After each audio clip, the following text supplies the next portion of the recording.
Hi, Anita and Ryan here. Welcome to this video blog which is on the topic of inspiration. And unless you've been hiding in a corner somewhere this summer, especially if you live in Britain, you cannot have failed to notice that we were inundated with a feast of sport, starting with the Euro 2012, the football, and then followed by Wimbledon, the Olympics and then the Paralympics, and three of those sports were on British soil.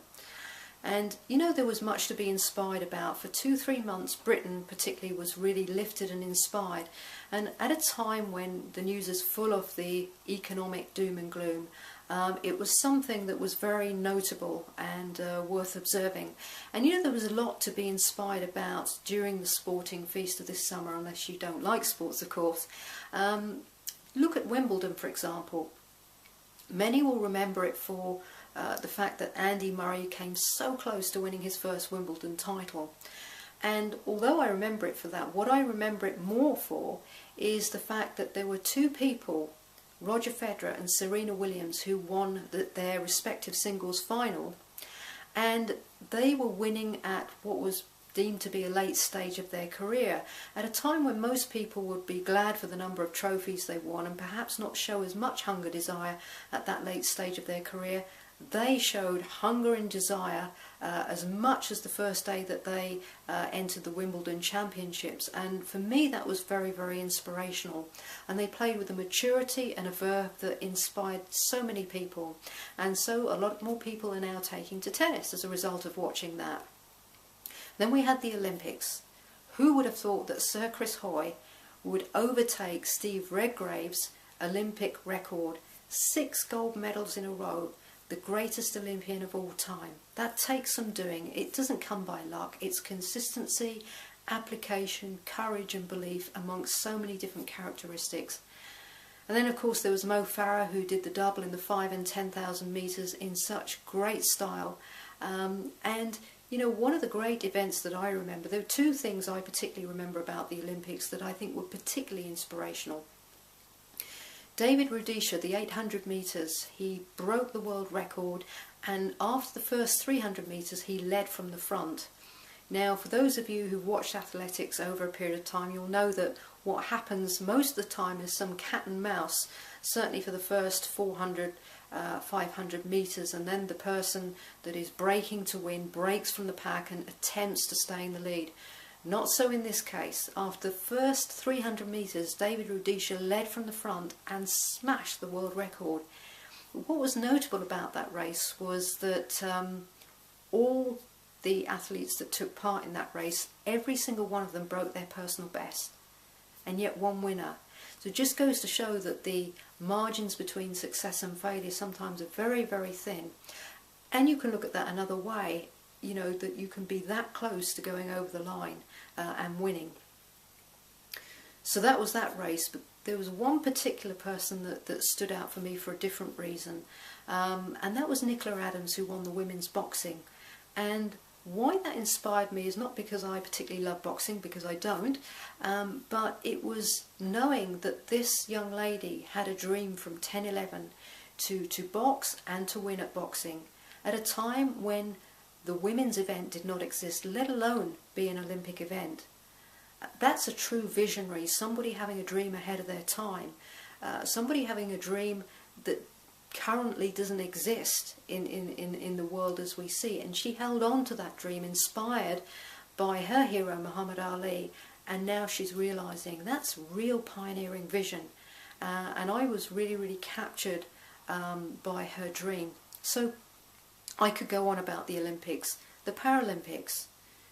You know, those people who take part in the Paralympics, and bear in mind that wasn't always an Olympic event, but these people don't see themselves through their disability, but they see themselves through their ability and take the cards that life has dealt them and transforms it into something worthy, something inspirational. And a particular note, I mean, there was little Ellie Simmons, but I remember Martine Wright, and I remember her because I remember seeing a television interview. She was one of the people that suffered in the 7th of July bombings, the train bombings over here in England. And I remember watching her be interviewed, and another woman interviewed at the same time. and there was a marked difference in their interview. One woman who was really still stuck in the trauma and the tragedy, the depression, the bitterness of the event, and Martine Wright, who had brought herself to a place where she could take the cards that life had dealt her and transform it into something inspirational. She talked as if she felt really privileged that she could take part in the Paralympics. Two people going through the same dark moment and coming out with a different perspective, or at least at different points on their journey. So totally inspirational. And you know, when we see things like this, something moves us.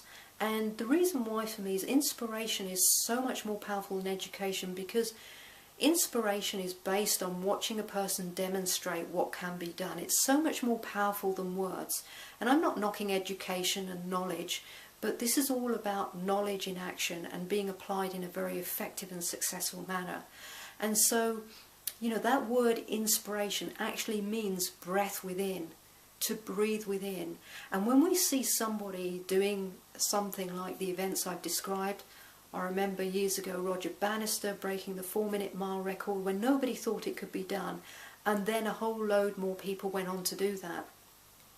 So that inspiration, that breath within, really moves us, A, to believe it can be done, and at the same time it raises our belief level. Where sometimes people get stuck with that though is that they realise it can be done, but then believing that they can do it is another matter. So I want to leave you with 2 points to consider for yourselves.